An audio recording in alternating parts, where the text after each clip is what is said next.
Es viernes, ya comenzó el fin de semana y hoy en Es la Hora de Opinar con Gisela Mateos, Antonio Lascano y José Antonio Valdés Peña. Vamos a hablar de Robert Oppenheimer, la creación de la bomba atómica, todo esto a propósito de la película dirigida por Christopher Nolan titulada Oppenheimer. Así que quédese aquí en Foro TV que ya comenzó La Hora de Opinar.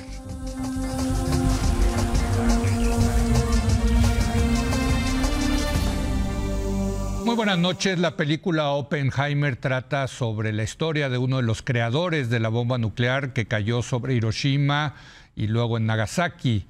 Tengo que decir que a mí me gustó mucho esta película por la combinación del tema científico con el tema político.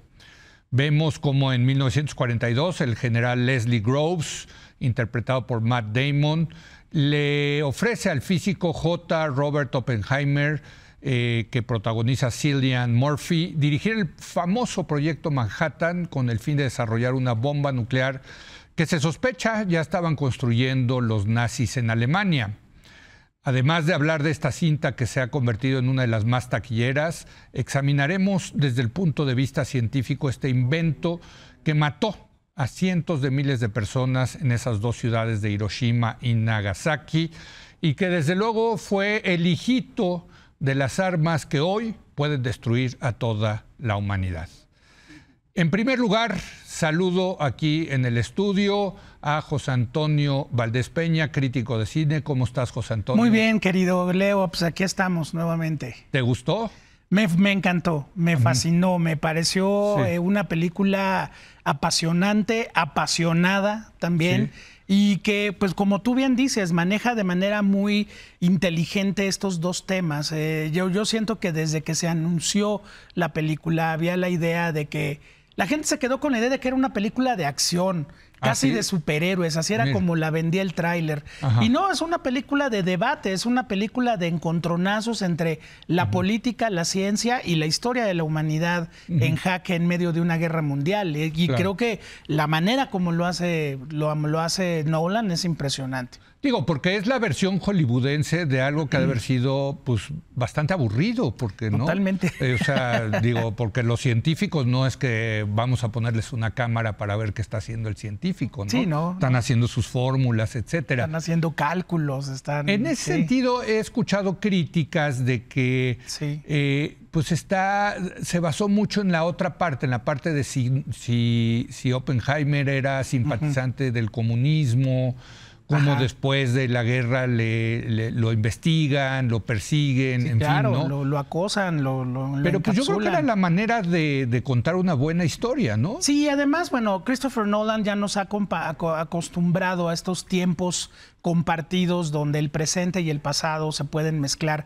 Aquí incluso nos vamos a la parte formal, Leo, la parte del presente filmada en un blanco y negro que viene siendo una parte subjetiva, una parte objetiva de las cosas. Sí. Y toda la película en color, que es la manera como Oppenheimer ve las cosas. Entonces ya desde ahí tenemos una división, pero era importante también, sobre todo con un personaje como Robert Oppenheimer, que logra crear algo, o logra hacer un logro para la ciencia, pero al mismo tiempo esta pasión por la ciencia provoca un arma que destruye, como tú dices, a cientos de miles de personas en cuestión de segundos.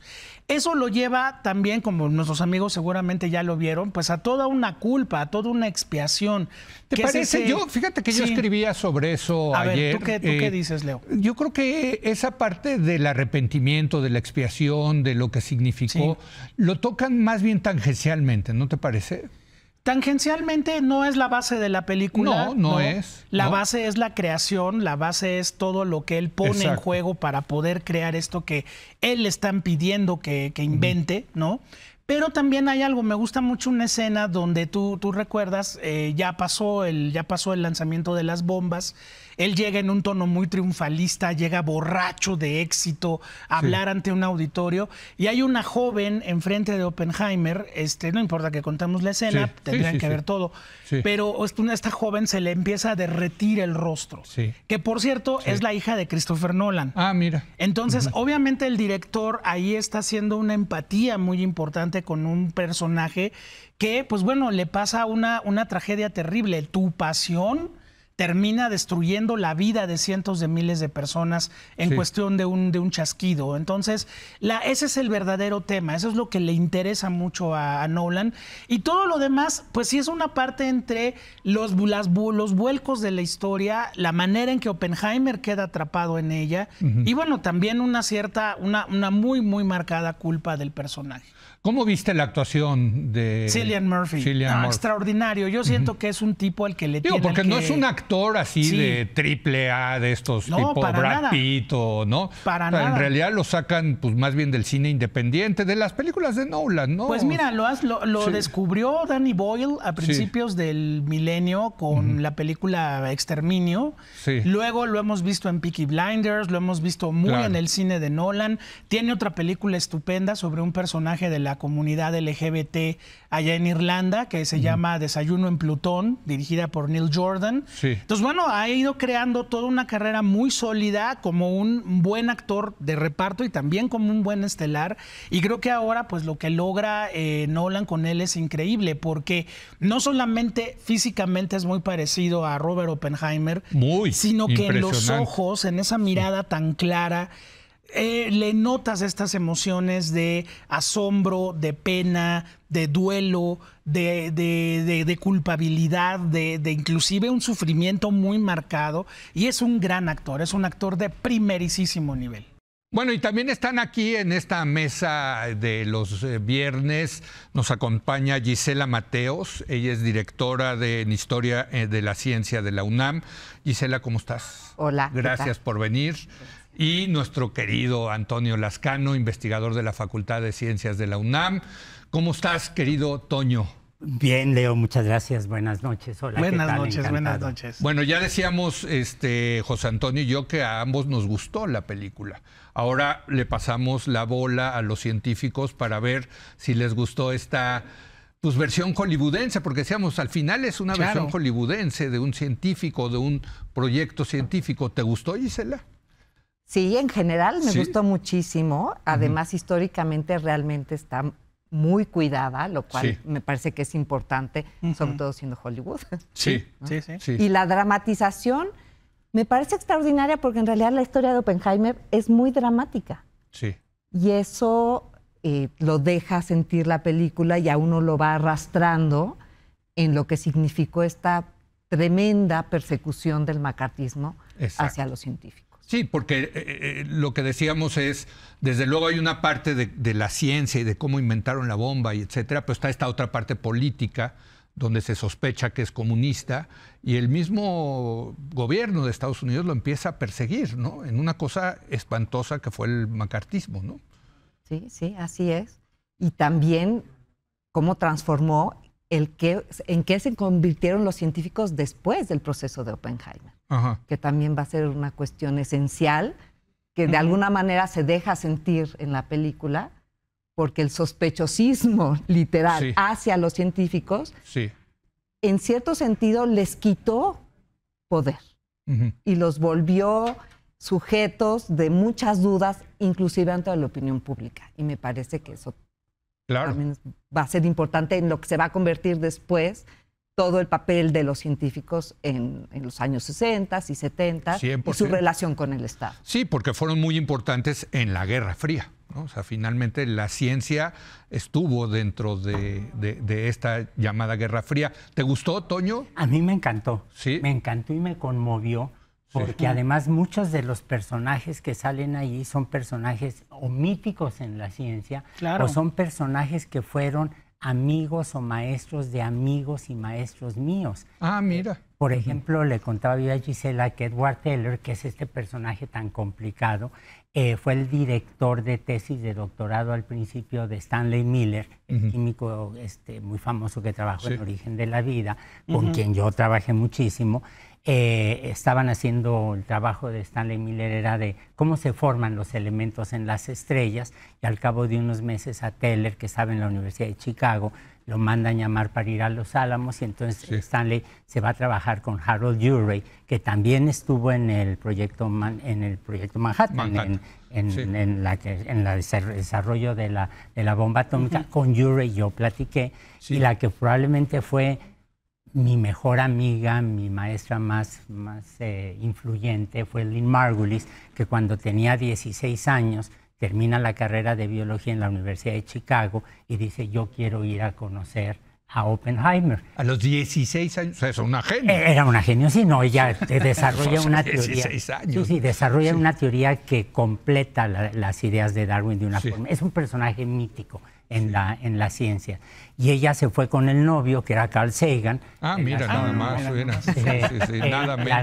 La deja en Princeton, y ella va y platica. El papá de ella conocía a Oppenheimer, le tenía una admiración enorme, lo cuenta Lynn en alguno de sus textos, le tenía una imaginación enorme porque era de los judíos alemanes que sí eran cultos, era un poco estos mitos que hay, ¿no? Entonces ella va y le toca y le dice: vengo a platicar con usted un domingo, y ella escribe esto, hace el relato y dice: adoro la ciencia, no a los científicos. Y todo el problema que significó para ella a los 16 años, cuando quiere ser científica, si vas a estar con estas ambigüedades morales, con estas dificultades para entender cuál es tu responsabilidad para detener a los nazis, si se debió ese o no. Es exacto. Fíjate que ese es uno de los temas a mí me parece interesantes. Yo le decía a José Antonio que este tema del arrepentimiento está muy tangencialmente, me parece, tratado en la película. Pero creo que tampoco en el contexto de la Segunda Guerra Mundial no había que ponerse muy delicado en el tema moral, ¿no? Creo que no estaban ni la gente, ni los gobiernos, ni los científicos para pensar en las consecuencias éticas de sus investigaciones, porque estaban devastando al mundo, ¿no? ¿No te parece? Bueno, sí. De hecho, se reúnen en el proyecto Manhattan todo este grupo creyendo que van a poder derrotar a Hitler. Exacto. Y creyendo que Hitler también está haciendo la bomba nuclear, ¿no? Lo cual no se equivocaban, que sí había un proyecto en el cual estaba el físico Werner Heisenberg, que también aparece en la película. Pero como bien dicen ahí, se retrasaron por antisemitas, ¿no? Porque muchos eran judíos de los científicos y no les confiaba Hitler, ¿no? Bueno, mira, hay todo un debate en torno a por qué los alemanes no pudieron hacer la bomba. A ver, dime, a ver. Y una de las cosas que se dice... Digo, porque en la película sale eso, ¿no? Sí. Si te acuerdas, ¿no? Sí, claro que sí. De hecho, hay un físico holandés que se llama Samuel Goudsmit, que escribió un libro que se llama Alsos, que fue la misión que forma a Estados Unidos para ir a ver si Alemania había logrado o no acercarse a la posibilidad de hacer una bomba atómica, y cuando llegan, encuentran a Heisenberg y a toda esta gente en este lugar en Alemania, y lo que se dice es que hubo un cálculo mal hecho de la cantidad de uranio que se necesitaba para hacerlo. Mira. Y ahí se equivocaron. Y luego Heisenberg utilizó este error para decir: yo lo hice adrede para detener a Hitler, y escribió un libro que se llama Exilio Interno, y le llamaban el judío blanco. Pero muchos físicos le dejaron de dar la mano a Heisenberg por haber estado en el proyecto de hacer la bomba atómica para los alemanes. ¡Wow! Mira, esa historia está interesante, Toño. Perdón, hay una novela, Jorge Volpi, la novela de... buenísima. Buenísima. Sí. Que a mí, colegas alemanes, incluso dos que trabajan en historia de la ciencia, en el Max Planck de Berlín, me decían: ¿y este muchacho de dónde sacó tanta información para recrear esa atmósfera que había? Klinsberg, ¿cómo se llama? Ahorita nos lo dice. Buscando a Klinsberg, ¿no? Buscando a Klinsberg. Pero hay algo que yo sí quisiera hacer notar, que a veces se nos va a todos de la mano.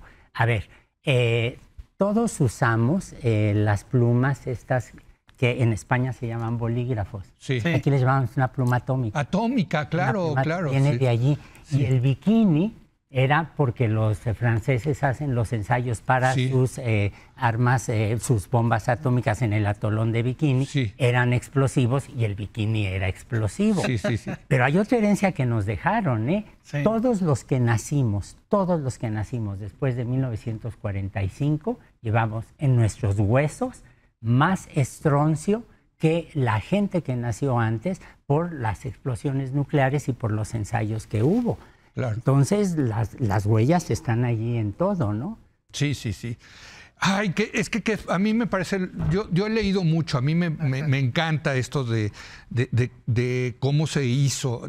De hecho, hay un libro que se llama The Making of the Atomic Bomb, ahorita se me va el autor, y ahí habla, o sea, empieza presentando a todos la bola de locos, porque eran unos locos, que los físicos y químicos, ¿no? Rutherford era químico, ¿verdad? Rutherford era químico y luego se dedica a hacer física, ¿sí? Sí, ¿no? El modelo de átomo que hace. Pero bueno, o sea, lo que te das cuenta es un momento de la historia donde hay unos científicos extraordinarios, ¿no? Que colaboran, hay un cambio de paradigma en la física y que acaban con este descubrimiento que cambió a la humanidad, ¿no? O sea, sí es impresionante. Uh-huh. Y yo te diría, yo les pregunto aquí a los científicos, una de las cosas que me gustó en la película es que muchas de las cosas que están haciendo las hacen en teoría, en el pizarrón, en fórmulas. Sí, sí. Y luego ven si funciona, ¿no? Pero sí funcionó la teoría, ¿no? Esa parte de imaginarse cosas sin evidencia empírica es fundamental para la ciencia, ¿no? Sí, ahí hay un tema que a mí me gustaría retomar. A ver. Porque a mí me parece que la mecánica cuántica que está en la película, exacto, sí, es muy empírica. ¿Sí? Se hizo muy famosa por una discusión teórica, pero en realidad, entre 1900 y 1925, los experimentales son los que están trabajando y son los que echan a andar las grandes discusiones de qué es la mecánica cuántica. Aunque Einstein no le haya entrado a eso. Aunque Einstein no le haya entrado, que por cierto, él alguna vez, junto con Szilard, diseñaron refrigeradores. Ajá. O sea, sí, inclusive patentaron. $300 de regalías. Exacto, sí, bueno, pero hay una cuestión de la parte experimental en ciencia que es crucial. Claro. Y que hay momentos históricamente en los que dialoga con la teoría, hay momentos en los que no. Pero las dos conforman esta enorme cosa que es la ciencia, ¿de acuerdo? Sí. Y la teoría, a mí en la película quizá una de las cosas que yo criticaría es que cargan mucho a la teoría y no tanto a la práctica, porque uno de los temas es hacer una bomba no es saber E igual a mc². Luego va a ser un debate de si es posible que los teóricos sean más comunistas o no por saber teoría. Es un debate que se va a generar en el macartismo. ¡Ah, caray! Sí. Cuando el cómo hacer es fundamental a la hora de hacer una bomba, como deja claro el proyecto Manhattan, que son estas enormes industrias, que sin eso no hubiera podido ser posible esta materialidad que se conforma en una bomba. Pero ¿qué tal los pizarrones llenos de fórmula? O sea, llenos de lenguaje en griego, puros alfas, betas y gamma, ¿no? Cada vez que Haddour quiere poner científicos, pone un pizarrón. Sí, no claro, lleno de fórmulas. Pero ¿no? el paradigma ha cambiado. Sí. Porque con el desarrollo del modelo de la molécula de DNA y demás, ahora el paradigma del científico es un biólogo molecular y, para ser políticamente correctos, ya biólogas moleculares o mujeres que hagan genómica. Pero allí realmente se configura más de la idea de la ciencia que de lo que la gente nos imaginamos. Sí. Hay algo que yo también quisiera decir, dos puntos que me parecen importantes, que complementa lo que acaba de decir Gisela. Cerca de 30 personas que participaron en la creación de la bomba atómica ganaron el premio Nobel. Sí. Y hay todo eso viene en el libro. Claro, se los dieron porque estuvieron ahí. No. Ya tenían todas Ya tenían, y muy jóvenes, por cierto. Jóvenes. Eso es uno. Y la otra cosa es Es una película que yo creo que no se hubiera podido hacer hace 20 años porque Estados Unidos no está cómodo con su pasado macartista. Sí, claro. Sí. Interesante, no está cómodo con el pasado macartista, pero está comodísimo con que mataron cientos de miles de japoneses en Hiroshima y Nagasaki. De hecho, ese fue un problema para la película en Japón. Fue el primer país que compró boletos por anticipado para verla, y los jóvenes mercadólogos que juntaron Barbie con Oppenheimer e hicieron el Barbenheimer se llevaron una muy desagradable sorpresa en Japón porque digamos hubo una postura de Japón diciendo separen las dos películas porque aquí no nos hace nada de gracia el Barbenheimer. Una cosa es una cosa y la otra cosa es otra cosa. Claro. Entonces lo tuvieron que hacer. Y yo quisiera que a nuestro público recomendarle otra película que creo que en buena medida es una base para lo que Nolan hace en Oppenheimer, que es el código Enigma. Buenísima. Claro, es también de Nolan. Claro. Sí. Buenísima. Esa es una parte donde, bueno, con este gran actor que es Benedict Cumberbatch, tenemos a otro científico que pelea contra los nazis y que al final le pasa lo que le pasa. También por ser homosexual en su caso. Y que le aplican la castración química y bueno, sabemos lo del logo de la manzanita, de dónde viene con Alan Turing. Pero me llama la atención que estas son dos películas que se llevan 10 años, son dos películas inglesas. Y son dos películas donde se habla de un triunfo científico. ¿Cómo? ¿Oppenheimer es inglesa? Oppenheimer es coproducción en Inglaterra, Estados Unidos. Yo creí que era gringa. Por Nolan. Por Nolan. Es británico. Entonces, estas se llevan 10 años, pero está ese mismo tema. Una pasión científica que logra avanzar en la derrota de un enemigo en la guerra y luego viene un revire terrible de la historia hacia el propio científico, ¿no? Yo allí recomendaría a todo el mundo que viera una película adicional, que es Frankenstein. ¡Claro! Porque claro. La original. La original, bueno, y todas las que sí, son buenísimas todas. Incluyendo Frankenstein Jr., por cierto, que a mí me encanta el humor de Mel Brooks. Pero Mary Wollstonecraft Shelley, cuando tenía 18 años, la muchachita, es deslumbrante el genio de la mujer. Lo que hace es plantearte, en el fondo es la novela, plantearte el problema moral que tú tienes cuando tu creación cobra independencia y se vuelve en parte contra ti y en parte no. Mira, no lo había visto eso. Sí, totalmente. El mito de Frankenstein. Es el Prometeo. Sí, el Prometeo. De hecho, el libro en el que se basaron para la película se llama American Prometheum, ¿no? Que yo no he leído. No.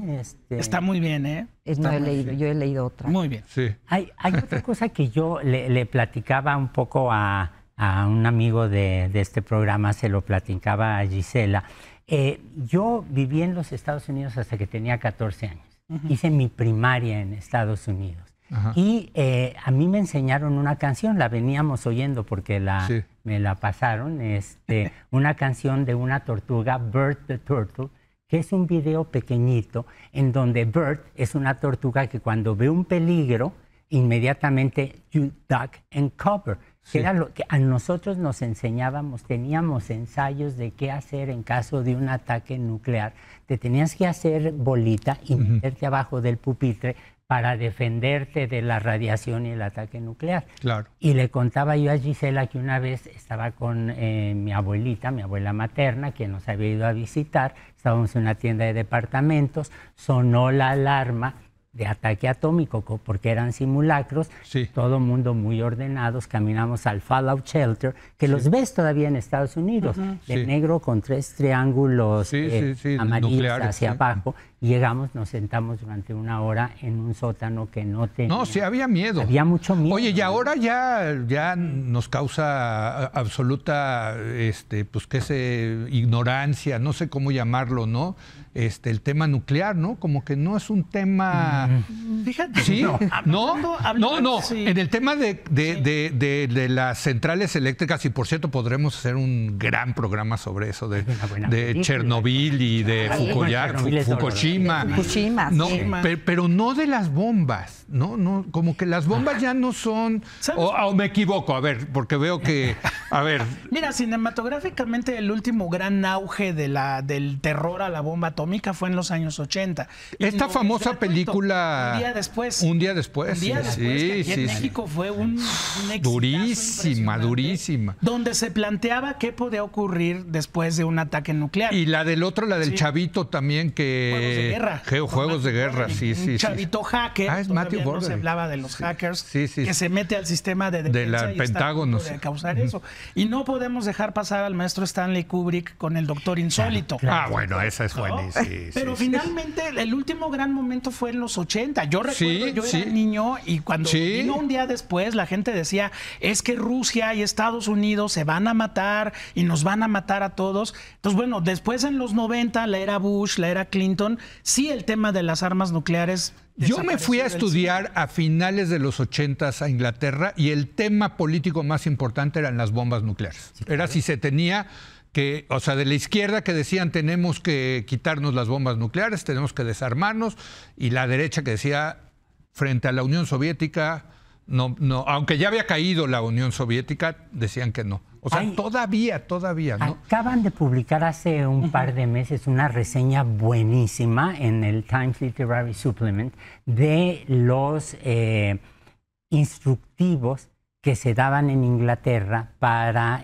qué hacer en caso de un ataque nuclear. Por ejemplo, tener latas de sopa falsa, de sopa de tortuga, que les encanta a los ingleses. Sí. Por ejemplo, el título es maravilloso. No se lleve a cascarrabias, porque lo peor que te podía pasar era estar en un refugio con un cascarrabias que se iba a estar quejando de todo. Pues sí. Y, pero hay algo que yo creo que hay que mencionar. Yo creo que Gisela puede hablar mucho más de eso.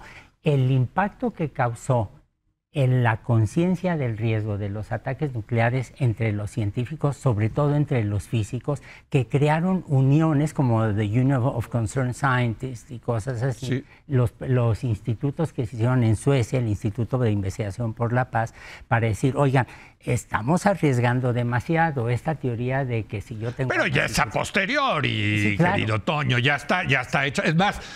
Y sale la película, lo siguiente es la bomba de hidrógeno, que es mucho más, ¿no? A ver, Gisela, perdón. Teller, Teller es el personaje en que se inspira Kubrick para tener el personaje en silla de ruedas. Ah, mira. Doctor Strangelove. Gisela, a ver, eso está interesantísimo. Yo quería decir un poquito antes que a mí me parece que con la guerra de Rusia y Ucrania, el tema de la bomba atómica es un buen punto. Ha vuelto a aparecer. Sí, es un buen punto. Tienes toda la razón. En el mundo. Tienes razón, pero nos olvidamos, ¿sí estás de acuerdo que nos olvidamos? Pues como desde la caída de la URSS, ¿no? Nos olvidamos de ese tema nuclear. De que Reagan, el gran proyecto de hacer... la guerra de las galaxias. Sí, exacto. Y que les dejan, por cierto, fue el momento en el que a los físicos les dejan de dar todo el dinero que habían logrado conseguir, justo derivado de salir ganadores, entre comillas, del proyecto Manhattan. Sí. Reagan decide, bueno, no Reagan, el Congreso no les da dinero para hacer un gran acelerador de partículas que era el Superconducting Super Collider. Sí. Y ese coincide con todo este momento en el que la palabra nuclear se va desvaneciendo. Inclusive, yo diría dentro de la física también se va transformando. A ver, hay gente que hace física nuclear, pero cada vez hay más subdisciplinas y entonces se habla menos de la física nuclear en el sentido en el que se hablaba en los años 30, en los años 40 o inclusive en los años 50. ¿No? Y se le da mucha fuerza a lo que se llama física de partículas y de altas energías. Pero es nuclear. Yo creo que... O ya son los hijitos de la nuclear, digamos. Son derivados. Derivados. Derivados de la física atómica. Pero déjame hacerte una pregunta. ¿Siguen los físicos investigando para hacer armas más poderosas? Bueno, los físicos y muchos científicos, sí. No, bueno, pero son armas biológicas y químicas, ¿no? Por supuesto, el tema de la investigación en el ámbito militar está enfocado a hacer cada vez guerras más precisas pero fíjate, yo ya no hablaría de hacer bombas atómicas, sino que ahora una de las cosas que hacen es todo el tema del encriptamiento y cómo usar la mecánica cuántica de manera muy fina para hacer mucho más claro el objetivo y tener menos... O sea, ya no es la devastación que vimos en Hiroshima y Nagasaki. En principio no, pero... Que era una bombita, por cierto, para los estándares de lo que hay hoy, ¿no? Sí. No, claro, pero mató a cientos de miles de personas, ¿no? Así es, así es. Sí, tengo que hacer una breve pausa, permítanme. Está buenísima esta charla. Es que qué tema, ¿eh?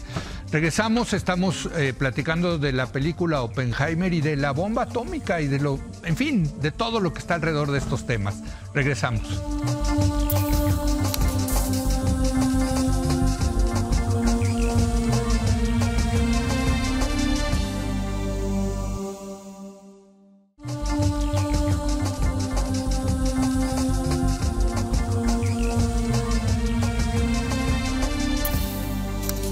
Estamos de regreso, estamos platicando sobre la película Oppenheimer y más allá de eso del tema de atómico, nuclear, ¿no? Ya nos decía aquí Gisela que ya hasta es de passé, ¿no? De modé, más bien el término de física nuclear, ¿no? ¿Tú querías decir algo, sí, Toño? A mí me interesa mucho ver qué tan estables son los ácidos nucleicos. Que tanto aguanta el DNA, el RNA en condiciones de la Tierra primitiva. Y me puse a revisar hace como 10 años, bueno, terminé escribiendo un artículo al respecto, me puse a revisar la literatura científica de los años 60, entre 60 y 70, se hizo mucha investigación al respecto, luz ultravioleta, partículas, cómo afectan la estructura del DNA y demás. Y un día, auténticamente por casualidad, viendo uno de estos artículos, que tenían datos que me servían mucho, me fijé en los agradecimientos. Los agradecimientos eran al Departamento de Defensa de los Estados Unidos. Y entendí perfectamente por qué. Porque lo que se trataba de ver es cómo la radiación puede afectar al DNA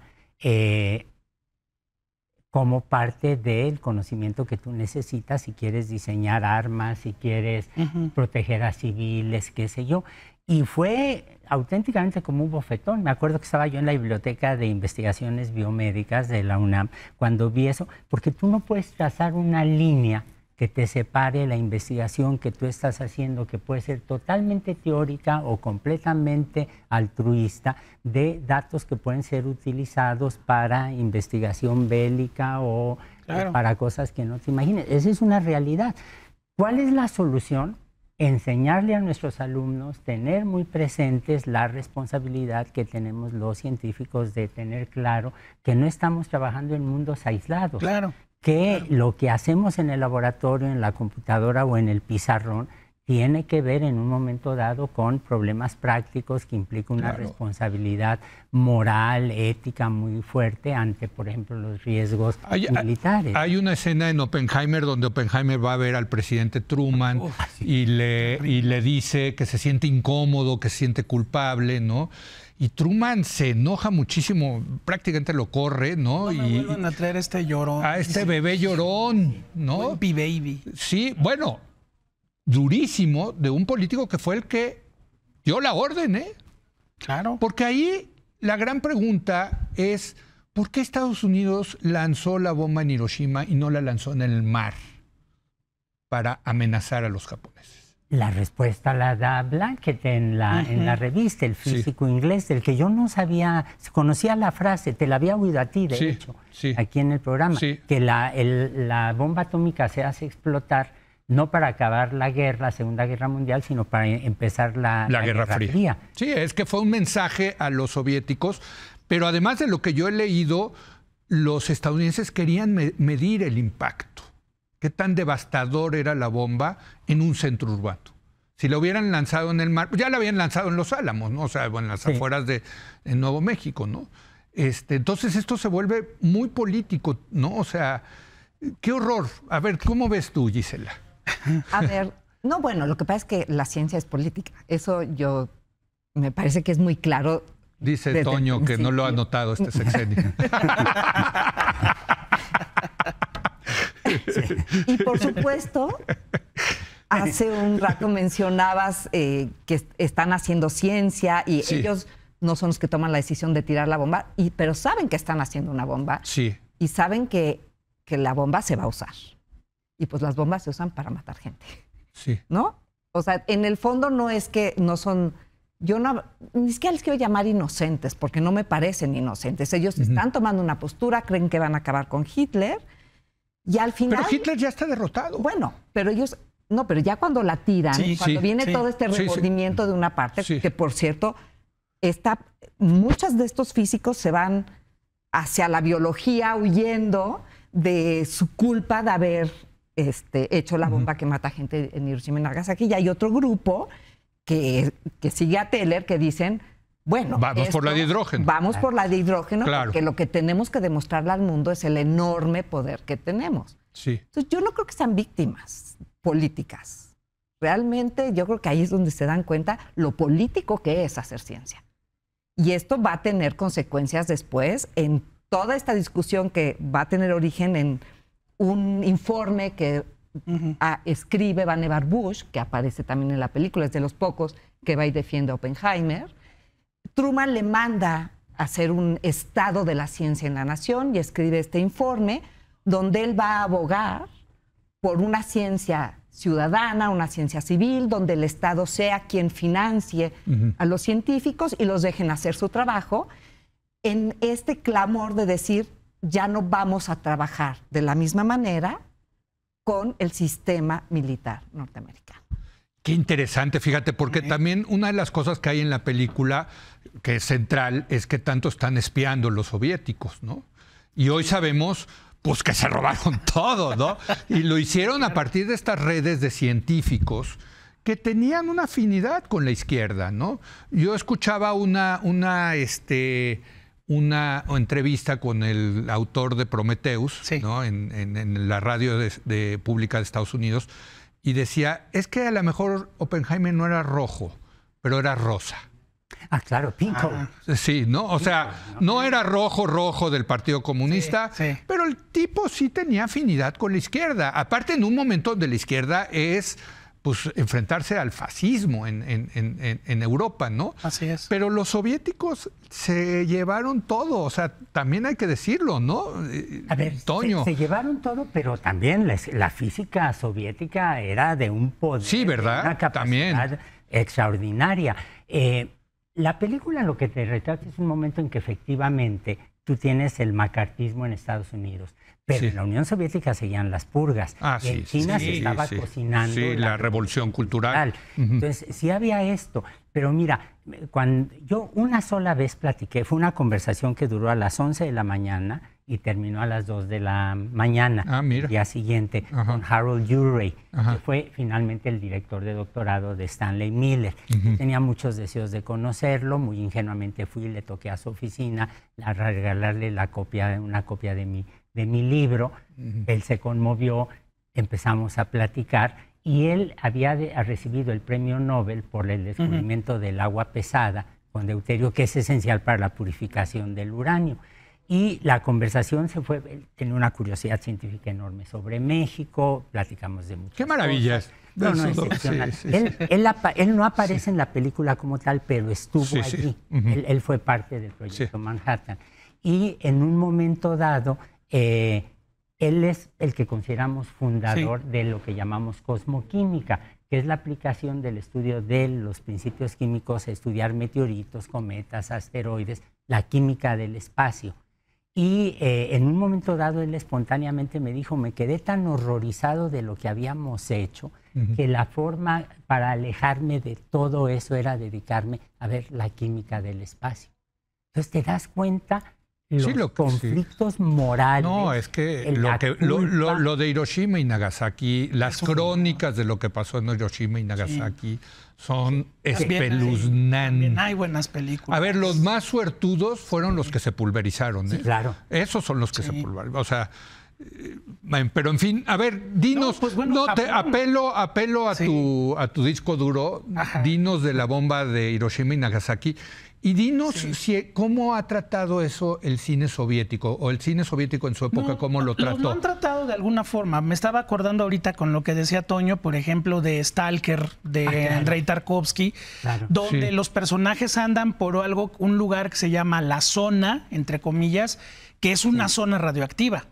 donde ahí hay un personaje misterioso que los va guiando. Es una civilización que quedó abandonada. Esto es Tarkovsky. Tarkovsky a finales de los 70. O sea, en la Unión Soviética. Sí, exactamente. Y bueno, está esta película. Y bueno, los japoneses lo han... ¿Y la dejaron los soviéticos? Pues ya no con tanto gusto, porque de hecho es la última película rusa de Tarkovsky. Ya luego se fue, sí. Pero finalmente es una película que se exhibió y donde la parte del horror que sigue a lo nuclear ahí está muy presente. Y también, pues bueno, los japoneses han abordado la tragedia de Hiroshima en todos los tonos posibles. Por ejemplo, desde el anime hay una película que nuestros amigos la conocen de principio a fin, La tumba de las luciérnagas, producida por los estudios Ghibli, que son dos hermanitos que sobreviven a Hiroshima y que, pues bueno, les toca vivir todo el aftermath, ¿no? Sí. Shuhei Imamura tenía una película llamada Lluvia Negra, donde en particular es los efectos de la radiación sobre una mujer, cómo la acaban afectando socialmente, sexualmente, psicológicamente, filmada en un blanco y negro espectacular. Y bueno, es una asignatura pendiente. Kurosawa tenía un enorme terror a la bomba atómica. Sí. Pues es que quién no, es que se nos quitó. Bueno, tienes toda la razón, Gisela, que con lo de Ucrania regresó el tema, ¿no? Bueno, pero como que estuvo ahí agazapado, ¿no? Durante años. Hay del horror de la bomba nuclear, Godzilla. Claro. Sí, mira. Claro. Por eso traemos a nuestro disco duro, ¿se dan cuenta? Es impresionante. Contra King Kong, ¿no? Unas batallas epopélicas, ¿no? Pero fíjate, yo conocí a dos sobrevivientes de Hiroshima. Uno de ellos, el padre Arrupe, el general de los jesuitas que estuvo aquí en México cuando yo me acuerdo que estaba en la preparatoria y era amigo de unos amigos, nunca habló, nunca dijo nada, era un hombre de una inteligencia brutal. ¿Cómo? ¿Nunca escribió lo que le pasó? Que yo sepa, no. En esa ocasión en que iba a tomar pastel con él, ¿no? No lo dijo. Y luego tuve un colega, Clifford Matthews, que también trabajaba en Origen de la Vida, que era prisionero de guerra en Japón, cuando estalla la bomba en Hiroshima. Nunca sabía si dice Hiroshima o Hiroshima. Hiroshima, sí. Y él estaba en un campo de concentración atrás de unas colinas. Y él recuerda perfectamente el resplandor, el estallido, y luego el horror de haber vivido el resto de su vida sin saber que iba a tener efectos radioactivos. Consecuencia de la radiación que no le tocó. Fíjate que cuando visité Hiroshima yo iba leyendo un libro sobre la bomba y sobre lo que ocurrió en el evento. Y una de las cosas que me llamó mucho la atención es que cae la bomba y no saben qué pasó. Claro. O sea, porque la gente no tenía la conciencia de que era una arma nuclear. O sea, es algo desconocido. ¿Qué pasó? Porque además la bomba nuclear no cae al suelo, se explota a 600 metros de altura, ¿no? Claro. Entonces, pues, ¿qué pasó? Imagínate eso, Gisela, ¿no? No, bueno, es brutal. Y además algo que ocurre que en la película a mí suena terrible que diga que me gusta, pero esto de que primero se ve la luz y mucho tiempo después claro, llega el sonido. Y así es, ¿verdad? Porque pues sí, el sonido va mucho más lento que la luz. Y por eso es la onda expansiva y va llegando el sonido. Y también por eso uno no se da cuenta. O sea, todo este proceso en el tiempo, uno pierde noción de esa temporalidad. De esa distancia, ya para entonces ya ha recorrido no sé cuántos kilómetros y ha deshecho todo en el camino. Deshecho, sí, exacto. Y entonces saber qué pasó en ese tránsito me parece que es... Bueno, tengo que hacer un breve corte. Estamos en una charla muy interesante sobre la película Oppenheimer y en general el tema nuclear. Bueno, que ha causado tantas películas, tantas series, en fin, ¿no? Regresamos en un momento más.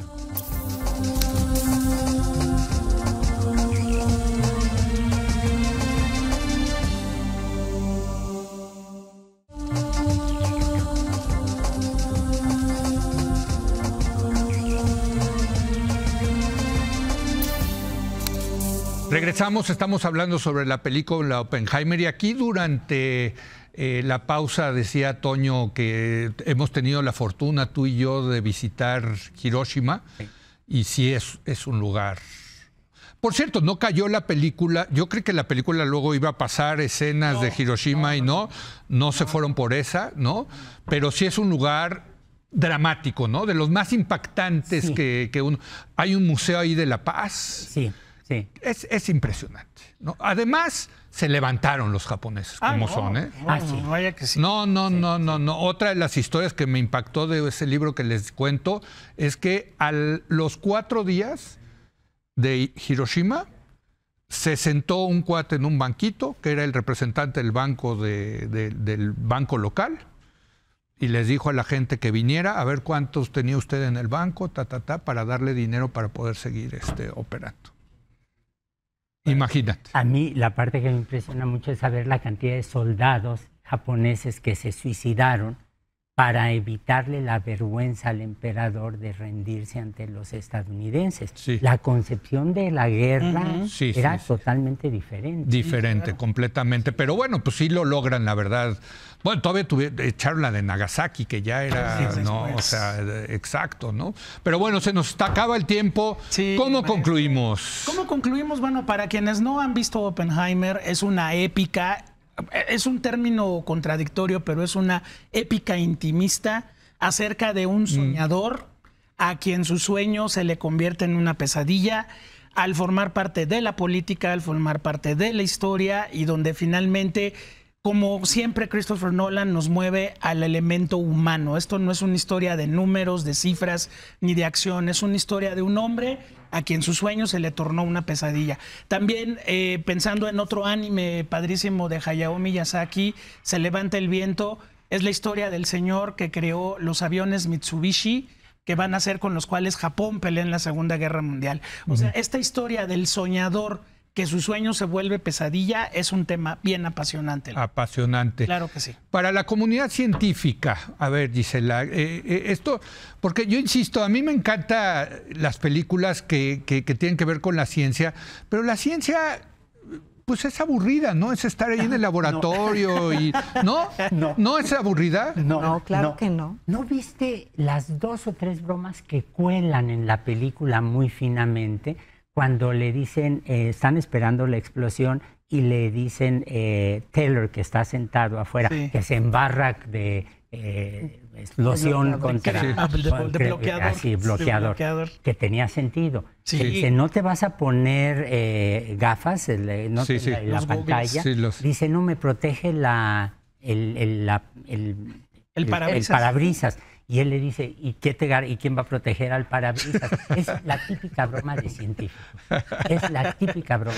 Yo decía, tengo que decir que yo decía que es aburrida porque cuando yo estaba haciendo mi tesis doctoral, lo sentí como un momento de mi vida muy solitario de sentarse y estar en la computadora y los datos y corriendo los modelos, ¿no?